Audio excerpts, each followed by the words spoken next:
Hello, thank you for joining me. My name is Dr. Sharon Skimbury and I'm here today to talk about strategic marketing. Working from Ferrell and Hartline 2017 text, today we're focused on Chapter 5. And Chapter 5 is all about customers, segmentation and target marketing. Alrighty, so let's share the screen here and we shall get going.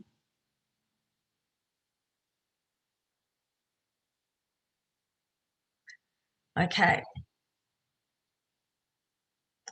here we go. So this chapter, we cover both consumer markets and business markets. We talk through this concept of segmentation and the process of market segmentation so that we can identify target markets and implement strategies to target identified segments.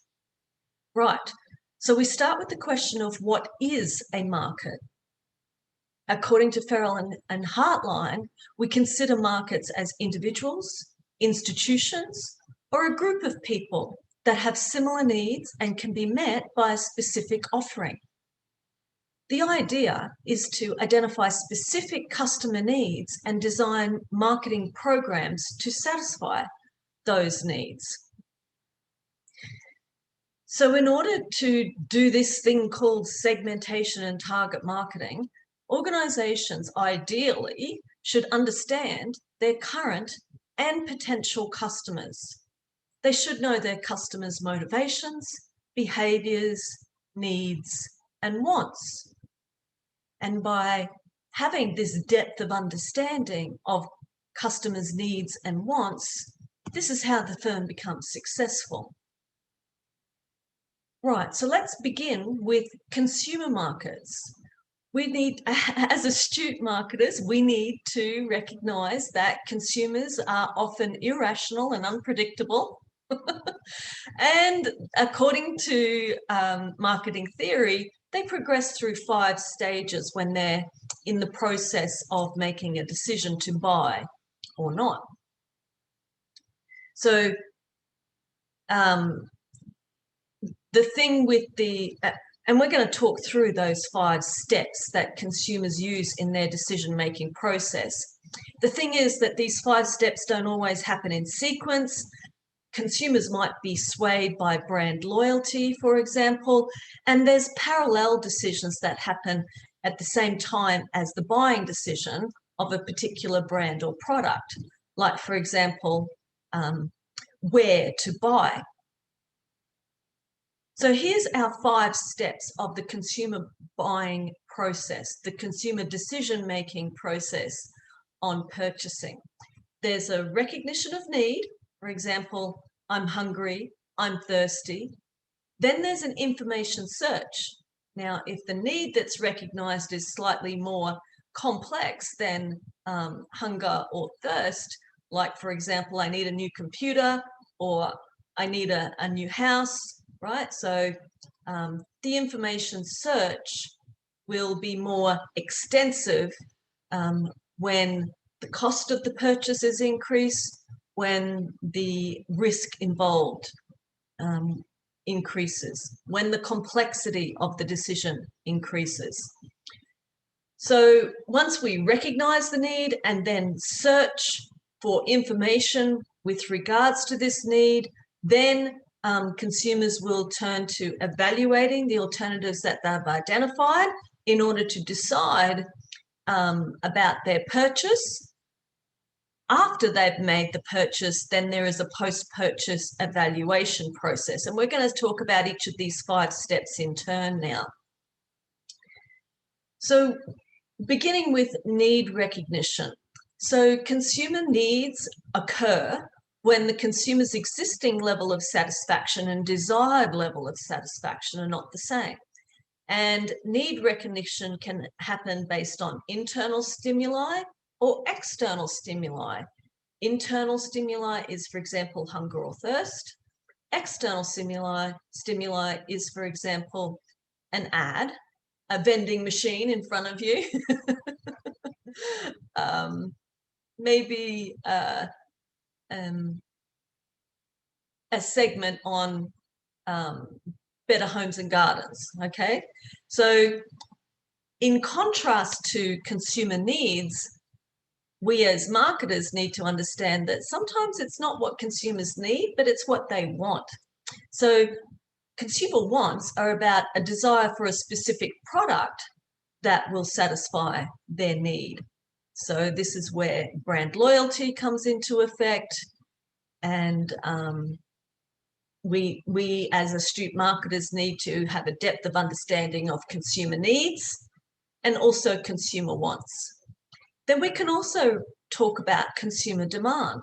So this occurs when the consumer's ability and willingness to purchase a specific product is supporting the want for that product. Right. So once we've recognized the need, once the consumer recognizes the need, then they move on to the information search. So this is when marketing activities can stimulate a desire for information. Consumers might engage in a passive information search, for example, raking through the memory banks, or an active information search, for example, looking at various websites for price comparisons, for example. Sources of information can be internal sources, such as our personal experiences, our memories, and external sources of information include advertising, websites, packaging, and salespeople. When we're involved, when consumers are involved with the information search, there's going to be a varying amount of time and effort and money dedicated to information search, depending on the degree of risk involved with the purchase, the amount of expertise with the product category, and the cost of the search. So consumers will weigh up risk and reward, cost and benefit. What happens in this process is that we narrow down potential product choices to a few products that meet consumer needs. So the evoked set is what we call this outcome of the information search. And marketers can actually engage in marketing activities, in advertising appeals that's designed specifically to inform, persuade, and remind, to therefore influence the consumer's evoked set. Right.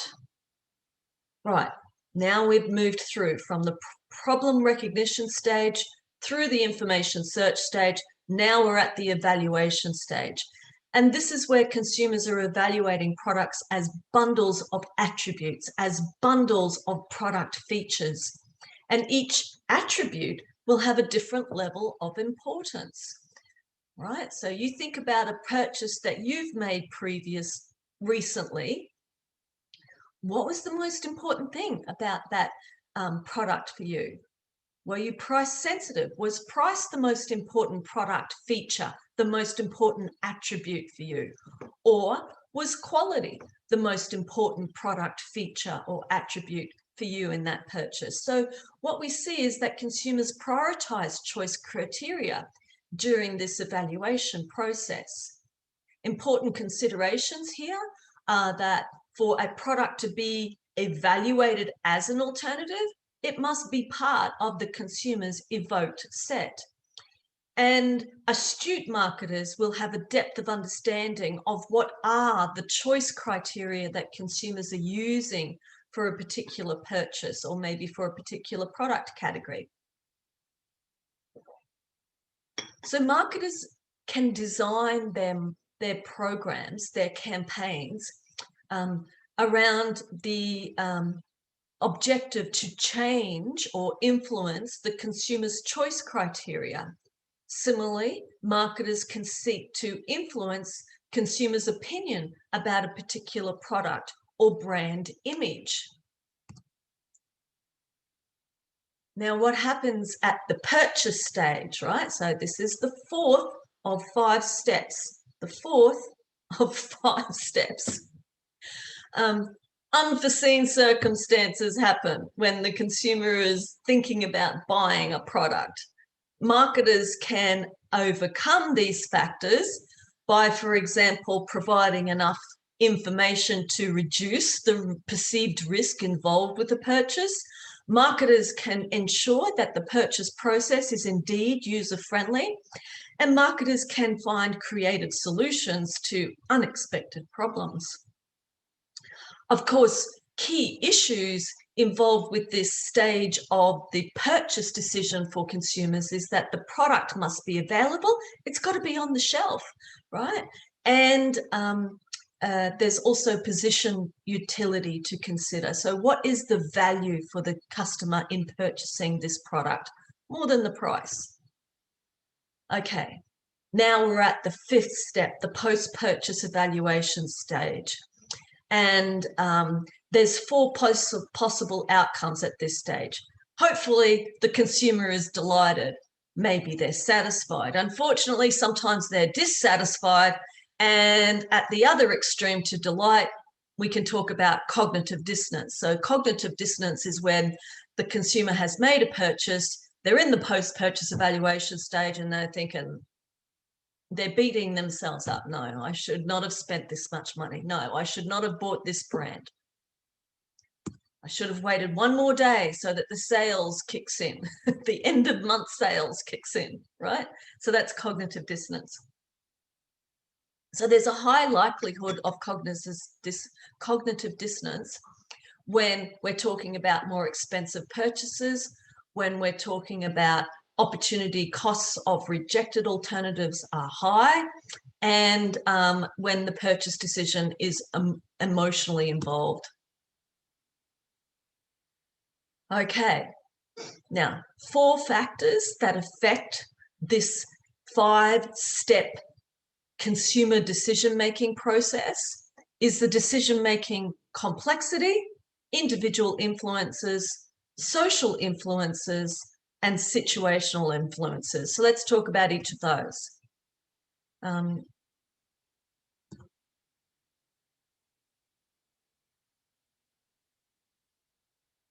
Okay, let's talk about each of those. So with regards to complexity, the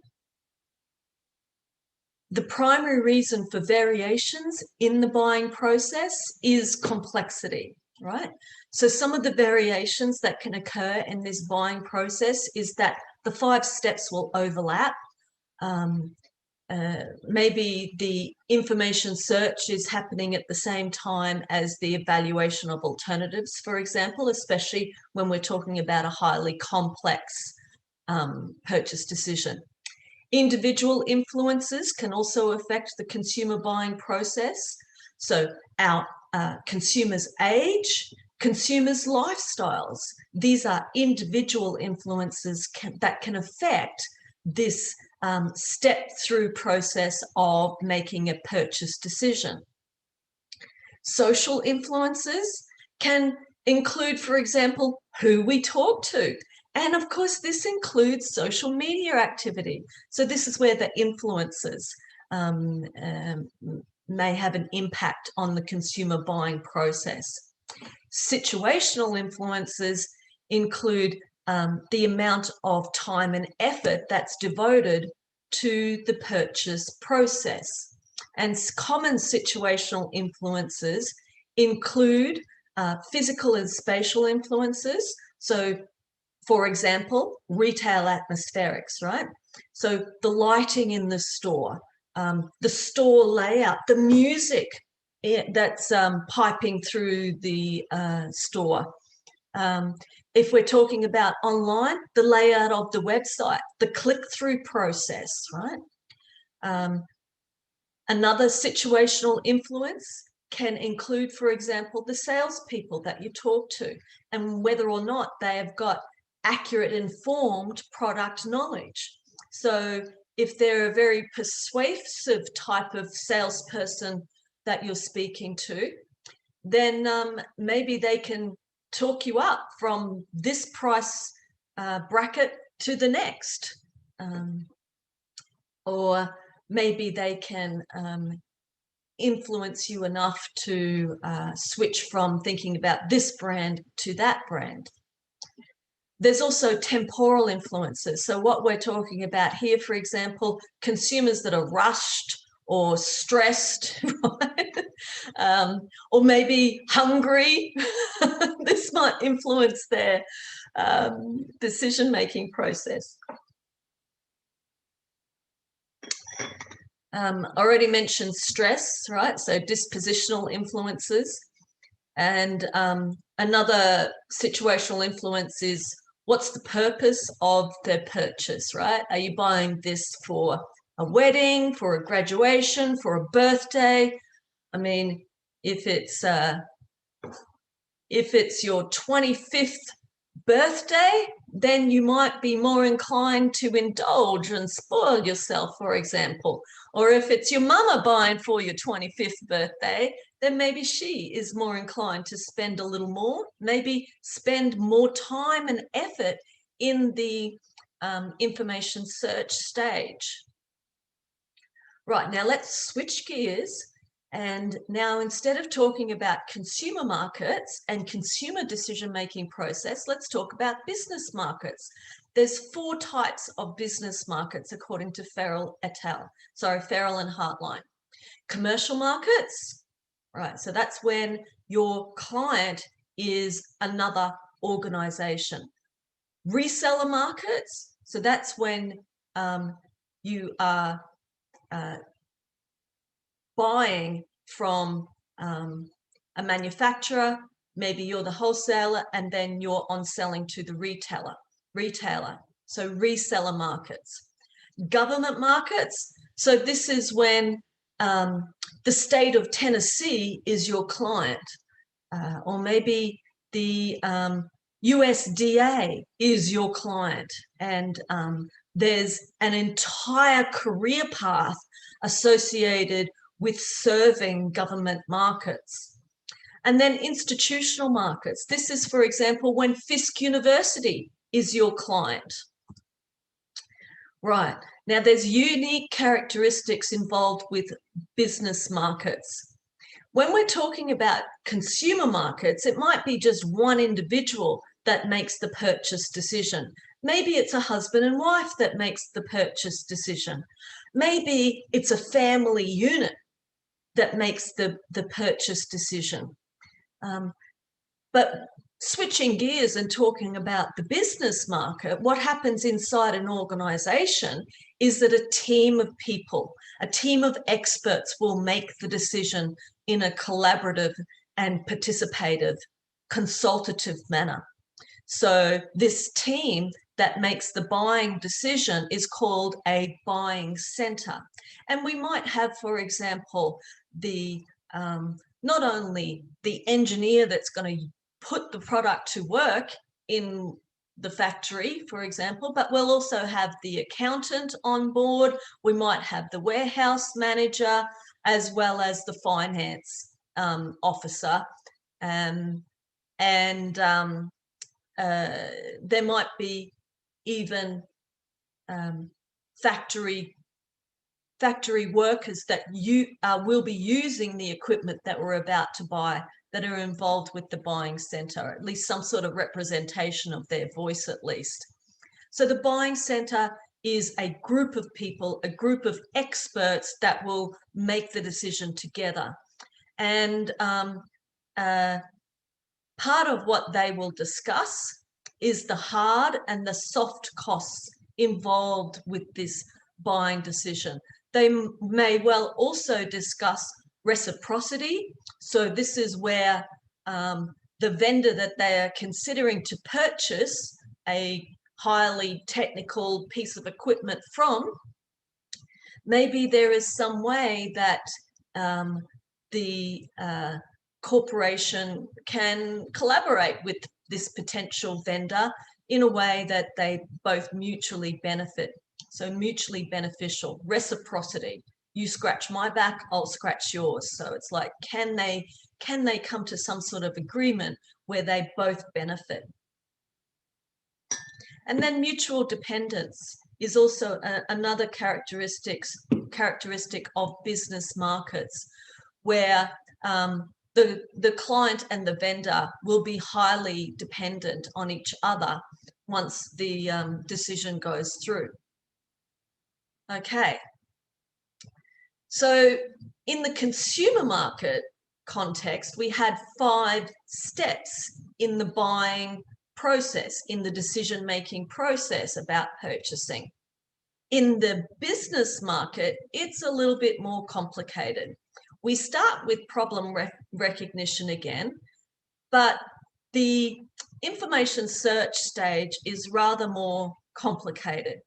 It's rather more involved, and typically because we are talking about more technical and complex and expensive purchase decisions, right? So the buying center will identify product specifications. This is what we need this piece of equipment to do, and therefore here are the specifications that are required. And from there, they will deliberately identify who are the potential vendors that who can potentially supply this specific product, this piece of equipment with these specific identified specifications. And then once we identify the potential vendors, the potential suppliers, let's call for bids. Let's put a proposal out there so that potential suppliers can put forward their pricing structure to supply this expensive piece of equipment or this highly complex service that we need. So then the vendor will be selected. And on this slide here, I've got a graphic representation of a very simple evaluation criteria that might be used to select the supplier, select the vendor. So of course you're going to consider price and quality, but above and beyond price and quality, you want to look at the financial stability of this potential supplier. You want to look at their total quality performance and organizational philosophy. What about their e-commerce capability? Are you going to be able to link your electronic systems to theirs to ensure, for example, just-in-time delivery? So ideally, we want to have a long-term focus when we're considering our potential vendors, our potential suppliers, when we are evaluating the potential vendors. All right, then we get to the decision stage, and there will be an order processing, and even that can be quite complicated with much negotiation involved before the organization signs on the bottom line. And once the purchase is committed to, then there will be regular performance reviews so to make sure that the corporation is clearly committing to an ongoing relationship with this supplier, or if the performance is not up to scratch, then let's kick them out. Let's not renew this contract and find a different vendor. Okay, so we've got situational factors that influence the business buying process too. We've got environmental conditions such as increased uncertainty, risk, and complexity associated with the purchase. Organizational factors such as internal environmental conditions and external environmental conditions. So this comes back to our situational analysis, where monitoring what's going on in the macro environment as well as internally in the organization. This monitoring of the market dynamics, the environmental dynamics, is going to be something that we need to know while this buying process continues. And then there's individual factors, and this depends on specific buying situations and the specific corporate objectives. Okay, so now we've talked about consumer markets and we've talked about business markets. Let's switch gears again and talk about the concept of market segmentation. So when we think about market segmentation, let's think about the total market. And what we're doing in this process of market segmentation is segmenting this total market. We're segmenting the total market into groups of clients or consumers that have similar needs and wants. So what we're doing is identifying homogeneous segments within the total market. So we're going to identify groups where members in each of these groups, each of these segments, are similar to each other, but different to other groups, okay? And it involves the fundamental decision of whether we want to segment or not. Maybe we want to just target the entire market. The total market is who we want to talk to. And if we're engaged in mass marketing, then maybe we want to do that. But it's a classic marketing mistake to think that you're going to target everybody. Because what we want to do in the current business climate, because of the level of technology that we have at hand, precise targeting is probably what the competitors are going to do. So it's probably what we need to do. We need to search for market niches. We need to be on top of what are the market trends, what are the changing market dynamics. Therefore, where is the best opportunity? So way back in the 50s, when advertising first came online, came onto the TV screens, that was the cutting edge technology of the day.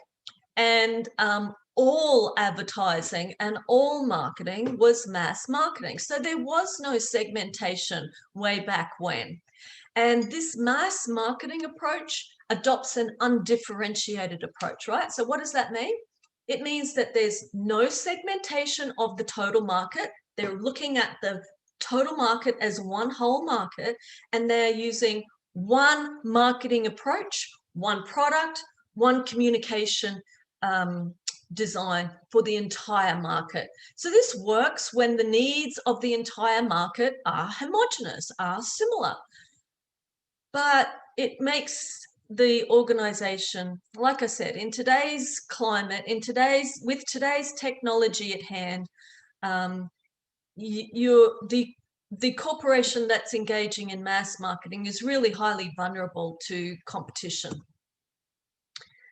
All right, so rather than an undifferentiated approach, an undifferentiated marketing strategy, it's more astute to consider a differentiated marketing strategy. And what does this mean? This means dividing that total market into segments where you're grouping customers relative to their needs. And that way you can design a product that meets this customer segment needs. And maybe you'll tweak that product for this segment and maybe tweak it again for a third segment. And maybe you want to target all three of those first identified segments, the prioritized segments. Maybe the rest of the total market is outside of your reach. Or maybe what the corporation sees as a better approach is a market concentration where they're just focused on one single segment. And this is what we refer to as niche marketing. So niche marketing is where we take the total market, we segment that market, and then we identify one segment that we're going to focus on. So this market niche, this market segment is highly defined, precisely defined, and defined in terms of what are those market segment needs, and how can this corporation best meet those needs. A lot of times what happens in niche marketing is that customers have a willingness to pay a price premium because the product that's on offer, maybe the service that's on offer, is tailored specifically to meet their needs. All right. Now,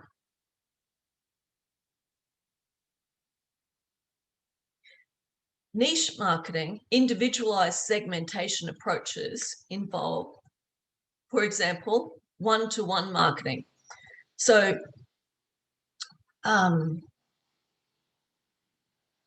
let me explain, let me give you this example.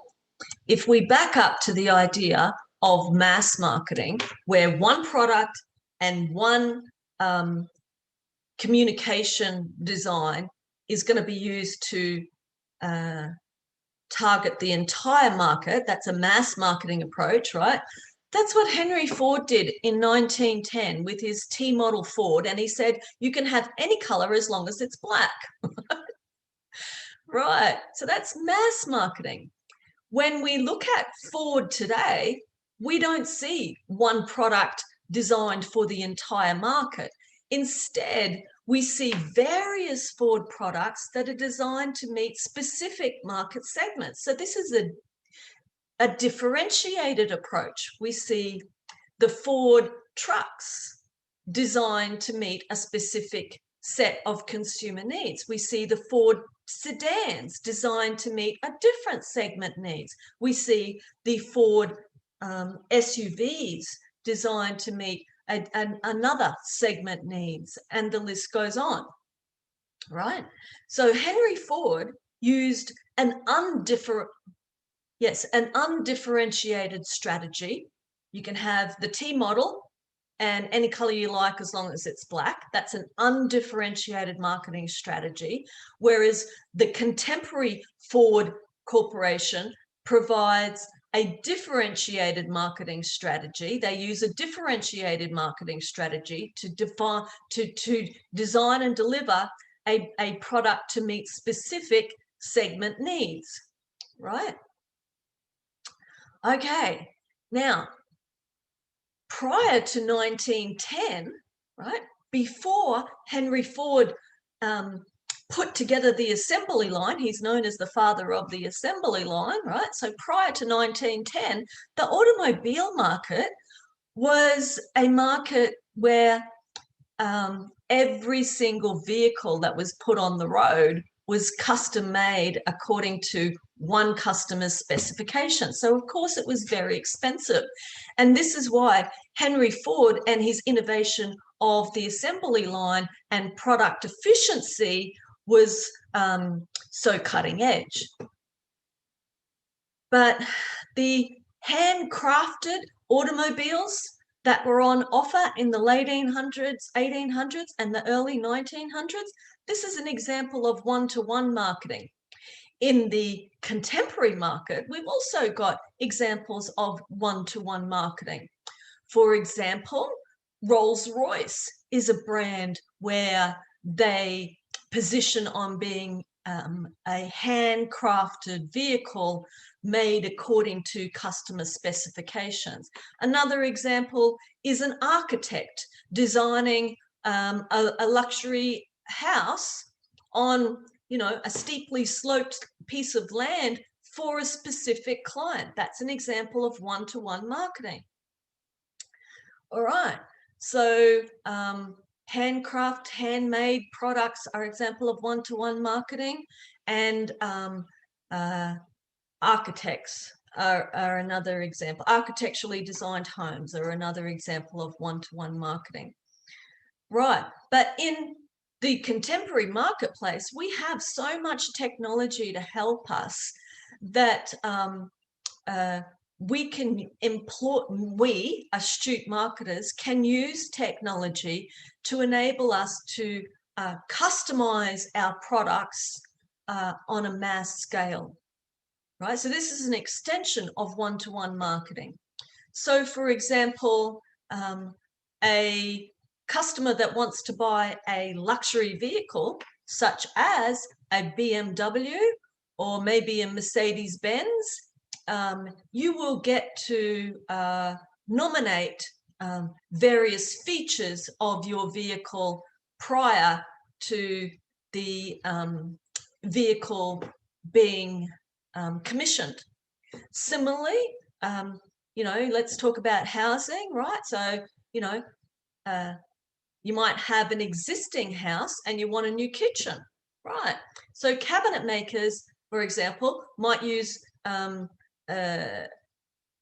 various technological applications to assist a highly customized kitchen for their clients' needs that fits their measurements of their existing dwelling. Another example of mass customization is here is my height, my weight, my age, my lifestyle details, and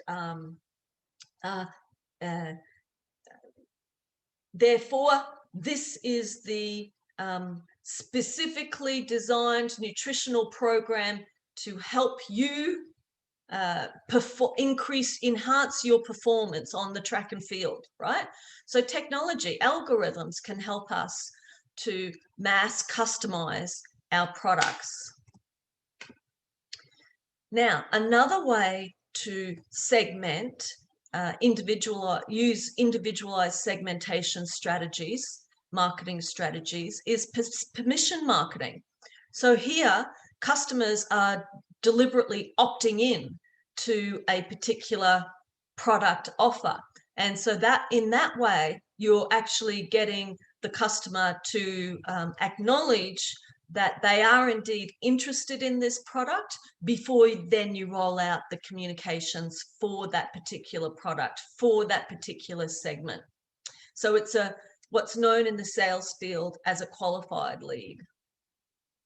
Now, there's specific criteria for successful segmentation. We must be able to identify and measure the segment. It's got to be substantial enough for us to invest the amount of time and effort that's going to be required to communicate with that segment. It's got to be accessible. The segment that we're looking at targeting, they must be responsive and it must be viable. We want to avoid ethical sensitive issues that may well be legal but unethical, and we want to match what that segment needs are with the organization's core competence. So in other words, what our expertise is, what in-house talent we have. When we are seeking to identify market targets, we want to look at the most relevant characteristics, and this will be derived from our situation analysis, right? So at the front end of the marketing plan, we've got our situation analysis that looks at the relevant macro factors and looks at the internal analysis, the strengths and the weaknesses of the organization and the industry dynamics that are going on in the current market, right? So we want to match what's going on in the broader external environment and internal environment with the characteristics that are going to be used to identify potential market segments.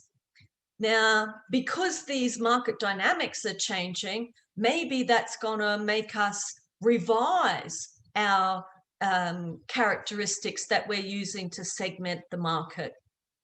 And just like the front end of the marketing plan that details the situation analysis is tightly linked to how we are going to approach this marketplace and segment this marketplace, that will definitely be tightly connected to the back end of the marketing plan, which details here are the tactics that we're going to use to design our product and communicate with this segment in the most effective manner. Now, this slide is identifying variables that can be used to segment the total consumer market, right? So in the total consumer market, We can look at behavioral segmentation variables. We can look at demographic variables, psychographic variables, or geographic variables. Examples of behavioral variables include, for example, what are the benefits that the consumer is looking for, such as quality. What's the occasion? Is this segment most interest in graduation? Then demographic variables. We can segment the market based on gender, occupation, maybe completed education levels. Similarly, we can use psychographic variables such as lifestyle, such as personality. And then geographic variables include, for example, zip code. Shifting our consideration of segmentation variables from the consumer market to the business market, segmentation variables in the business market include the type of organization, the size of the organization, the benefits sought by the organization, the personal characteristics of the people involved in the buying center, for example, and the relationship intensity. So some businesses and some clients and vendors will want to work very closely together, and others will want a hands-off approach. Okay, now we get to the point of talking about inactive customers, targeting non-customers. So just like we as an organization want to have a high depth of understanding our active customers, we also want to understand our inactive customers. So why do customers not buy the products? Well, sometimes their needs are quite unique. Maybe the competition has a better offer. Maybe there's actually costs involved. Maybe the switching costs are too high and limit the inactive customers to switch from a competitor brand to our brand. Maybe the inactive customers, the non-customers, don't even know about our brand. So maybe we have to increase our brand awareness. Maybe there's some sort of market myths out there, you know, whether or not our burgers include horse meat, for example. So astute marketers will do market research to identify what's going on with our inactive customers, and then let's work to remove these obstacles. Okay, so there you go. That's chapter 5. Thank you very much for your attention, and I look forward to seeing you again soon.